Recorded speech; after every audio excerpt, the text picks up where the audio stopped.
হয়, মাজত মাত্ৰ এটা দিন বাকী আৰু অসমীয়া সমাজে ৰঙালী বিহুক আদৰাৰ বাবে সকলোজনে প্ৰস্তুতি লৈছে। অসমৰ চৌদিশে এটা আনন্দময় পৰিৱেশ। ৰঙালী বিহুক আদৰৰ কাৰণে সকলোজনে প্ৰস্তুতি। আমি শিলচৰ অসম বিশ্ববিদ্যালয়ৰ এটা বৈচিত্ৰ্যময় পৰিৱেশ আছে আমি দেখুৱাম। শিলচৰৰ নটৰাজ নৃত্য সংগীত মহাবিদ্যালয়ে যিটো আয়োজন কৰিছে কণমানিসকলক লৈ, যেনেকুৱা বিহু নৃত্যৰ মাজেদি ৰঙালী বিহুক আদৰে এটা প্ৰস্তুতি চলাইছে। আমি সকলো দৃশ্য দেখুৱাম, আমাৰ সতীৰ্থ কেমেৰা পাৰ্চন দেখুৱাব। আৰু শিলচৰৰ দিশেও এটা অসমীয়া নৱবৰ্ষক আদৰাৰ যে প্ৰস্তুতি, আমি প্ৰস্তুতি পোনে পোনে দেখুৱাবলৈ যত্ন কৰিম। কিন্তু আজি আমি শিলচৰ অসম বিশ্ববিদ্যালয়ৰ মাজত আছোঁ। আমি অসম বিশ্ববিদ্যালয়ৰ এটা বৈচিত্ৰ্যময় প্ৰাকৃতিক মনোৰম পৰিৱেশৰ মাজেৰে যেটা শিলচৰৰ নটৰাজ নৃত্য সংগীত বিদ্যালয়ে এটা গঢ়ি তুলিছে। এই পৰিৱেশখিনি আমি দেখুৱাৰ কাৰণে যথেষ্ট যত্ন কৰিম। আমি কেমেৰা পাৰ্চনক অনুৰোধ জনাম যে দেখুৱাব কেনেদৰে বিহু নৃত্যৰ পৰিৱেশ গঢ়ি তুলিছে। আৰু বিহু নৃত্যৰ মাজত মাত্ৰ এটা দিন বাকী, এটা দিনৰ মাজতে বহাগৰ 1 তাৰিখৰ পৰা আৰম্ভ হ'ব অসমীয়া নৱবৰ্ষৰ প্ৰথমটো দিন আৰু অসমীয়া ৰঙালী বিহুৰ যিটো আদৰাৰ প্ৰস্তুতি। আৰু এই প্ৰস্তুতি সম্পৰ্কত আমি পোনে পোনে কথা পাতিম নটৰাজ সংগীত বিদ্যালয়ৰ কৰ্মকৰ্তাসকলৰ লগত। আৰু নটৰাজ সংগীত বিদ্যালয়ে যেনেকুৱা দৃশ্য আগবঢ়াই গৈ আছে শিলচৰৰ, আমি ইয়াত দেখুৱাবলৈ যথেষ্ট চেষ্টা কৰিম।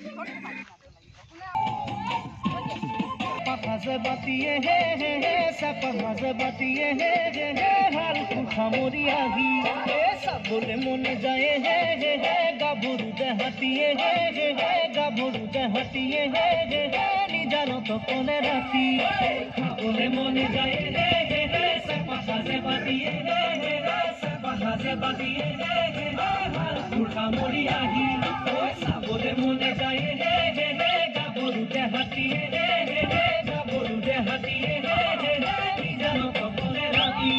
পৰিৱেশ দেখুৱালোঁ অসমীয়াৰ নৱবৰ্ষক আদৰাৰ কাৰণে কেনেকুৱা প্ৰস্তুতি লৈছে শিলচৰ নটৰাজ সংগীত মহাবিদ্যালয়ে। আমি নটৰাজ নৃত্য সংগীত বিদ্যালয়ৰ এগৰাকী কৰ্মকৰ্তা আমাৰ লগত আছে। আমি তেওঁৰ পৰাও জানিম যে কেনেদৰে তেওঁলোকে প্ৰতি বছৰৰ দৰে এইবাৰো প্ৰস্তুতি লৈছে। আপোনালোকে প্ৰতি বছৰ এই প্ৰস্তুতি প্ৰত্যেকবাৰৰ নিচিনা এইবাৰতো আমি একেই প্ৰগ্ৰাম কৰিছোঁ। লাষ্ট ইয়াৰো কৰিছিলোঁ, এইবাৰো কৰিম। বিহু আদৰি আছোঁ। লগতে আমি বঙালী বিহু বঙালী নৱবৰ্ষ এছামিজ নৱবৰ্ষ দুটাকেই আদৰি আছোঁ। আৰু ৰঙালী বিহু বুলি এটা আনন্দময় পৰিৱেশ, এইটো যিটো আপোনাৰ নটৰাজ সংগীত বিদ্যালয়, হয়, আমি কেনেকুৱা উপলব্ধি হয়? আমিতো কালচাৰেল লাইনৰ মানুহ, এইবিলাক হ'লে আৰু আমি পাগল হৈ যাওঁ। খুব ভাল লাগে আমাৰ। আৰ আমাৰ এই প্ৰয়াসখিনি আপোনালোকে অহা দিনতো আগবঢ়াই যাবনে? এইটো যিমান দিন পাৰি আমি কণ্টিনিউ ৰাখি যাম। আজিকালি আগৰ পৰিৱেশ নহয়, ব্ৰহ্মপুত্ৰ বেলি বৰাক বেলি দুটাৰ মাজত মানে সমন্বয়ৰ বাৰ্তা দেওয়াৰ কাৰণে খুব ধুনীয়াকৈ চলি আছে দুটা সম্প্ৰদায়। আমিও তো এছামিজ মানুহ, থাকিব পাৰোঁ বৰাক বেলিত, কিন্তু অসমৰ মানুহ হয় নহয়, এইটো ৰঙালী বুলি আৰু বেলেগকৈ ভাবিলে নহ'ব নহয়। এইটো বিদ্যালয় নটৰাজ সংগীত আৰু নৃত্য বিদ্যালয় হয়। নটৰাজ সংগীত নৃত্য বিদ্যালয়ে যেনেকুৱা প্ৰদৰ্শনী আগবঢ়াইছে, কণকণি মাসকলক আৰু ভাইটিসকলক লৈ যেনেকুৱা আগবঢ়াইছে বিহু নৃত্য, আৰু বিহু নৃত্যৰ মাজেদি এটা দিনে বাকী মাজত ৰঙালী বিহুক আদৰাৰ, আৰু ৰঙালী বিহুৰ আদৰাৰ বাবে পিছ পৰা নাই বৰাক উপত্যকাৰ শিলচৰ। আৰু শিলচৰৰ লগে লগে আমি দেখুৱাম বদৰপুৰৰ অৱস্থা আৰু কেনেকুৱা বৰাক উপত্যকাত এটা সমন্বয়ৰ বাৰ্তা গঢ়ি তুলিবলৈ আগবঢ়াই আহিছে শিলচৰৰ নটৰাজ নৃত্য এণ্ড সংগীত বিদ্যালয়। আৰু সেই সন্দৰ্ভত আমি সংগীত বিদ্যালয়ৰ কৰ্মকৰ্তা এগৰাকী আমাৰ ওচৰত আছে, আমি তেওঁৰ পৰা পোনপটীয়াকৈ জানিম,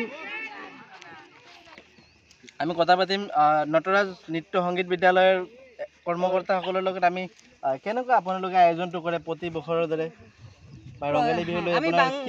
আমি বাংলাতেই বলছি। আমরা প্রতি বছর বিহুতে একটা আয়োজন করি। আমরা কোনো একটা জায়গার যে কোনো একটা সুন্দর প্লেসে আউটডোরে আমরা রেকর্ডিং করে এসে একটা দল নিয়ে আসি, আমার স্কুলের স্টুডেন্টদেরকে নিয়ে আসি। আমার স্কুলের নাম নটরাজ নৃত্য সঙ্গীত বিদ্যালয়, এটা করিমগঞ্জ শিলচর শাখা দুটো আছে। তো আমার স্টুডেন্টদেরকে নিয়ে আমি এখানে আসি, একটা আউটডোর কোনো একটা সুন্দর শুটিং যেখানে করা যায় ওখানে করে তারপরে সারাদিন থেকে ওখানে প্রতি বছর করি। তারপরে সারাদিন রেকর্ডিং করে শেষ করে তারপরে আমরা বাড়ি ফিরে যাই। খুব আনন্দ হয়, এই একটা দিন আমাদের খুব আনন্দে কাটে। আর রঙালী বিহুর যেটো আয়োজন আজি করেছে এটো প্রতি বছর করিব না? হ্যাঁ, প্রতি বছর তো করি, আগামীতেও করার ইচ্ছে, দেখা যাক এখন কি হয়। প্রতি বছর তো করার ইচ্ছে। আমার স্টুডেন্টদেরও কিন্তু খুব উৎসাহ, এই বিহুটাতে আমার স্টুডেন্টদের ভীষণ উৎসাহ। বিহু ৰঙালী বিহু যিটো আদৰৰ কাৰণে প্ৰস্তুতি তোমালোকে লৈছে, বিহু নৃত্য কৰিছে, এইটো কেনেকুৱা ফিল হৈছে? বহুতে ভাল লাগিছে। আমি প্ৰতি বছৰটো এইটো কৰি থাকোঁ। এতিয়া আমাৰ প্ৰতি বছৰে কি ৰঙালী বিহুৰ চেলিব্ৰেশ্যনটো খুব ভালদৰেই হয়। তে আমি পুৰা দিনটো এটা আউটডোৰ জেগাত যাওঁ, তাতে গৈ এনেকুৱা প্ৰগ্ৰাম হৈ থাকে আৰু এইবিলাকতে বহুত ভাল লাগে। অহা দিনত এই প্ৰগ্ৰামত যোগদান কৰিবনে? অঁ, কৰিম, সদায় কৰিম। আৰু কোনো ছোৱালী মানুহ এজন আছে? তুমি আজি যিটো বিহু নৃত্য যোগদান কৰিলা, কেনেকুৱা ফিল হ'ল? अच्छा लगा है। और भी करेगा? पहले किया था? हाँ, किया था एक बार, अभी फिर से करके बहुत अच्छा लग रहा है। स्कूल से ही तो किया था ना। हाँ, वही स्कूल जो से किया था, नटराज इसी स्कूल से किया था। नटराज स्कूल ने कराया था, हाँ, तो स्कूल में क्या बोलना चाहते हो? बहुत अच्छा है, मैम बहुत अच्छा है, अच्छे से सिखाती है डांस, सिंगिंग भी कराते थे दूसरे स्कूल पे। और ये जो बिहू नृत्य किया है, बिहू नृत्य में क्या महसूस किया है? बहुत अच्छा है, इसमें क्या बोलते हैं, बहुत एंजॉय किया है हम लोगों ने। यहाँ पे क्या अच्छा जगह भी है बैठने के लिए, डांस भी और अच्छे से किया है। आगे का दिन भी शामिल हो इसमें? हाँ, होगा। Thank you. হয়, যিটো শিলচৰৰ নটৰাজ নৃত্য সংগীত বিদ্যালয়ৰ আমি দেখুৱালোঁ কেনেকৈ কণমানিসকলে প্ৰদৰ্শনী কৰিছে। আমি বিহু নৃত্যৰ আদৰৰ যিটো প্ৰস্তুতি পিছপৰা নাই। বৰাক উপত্যকাৰ শিলচৰ, আমি শিলচৰৰ আৰু দৃশ্য আছে আমি দেখুৱাম, যথেষ্ট চেষ্টা কৰিম। শিলচৰৰ পৰা চানি ৰায় ৰিপৰ্ট, আছাম টক্স।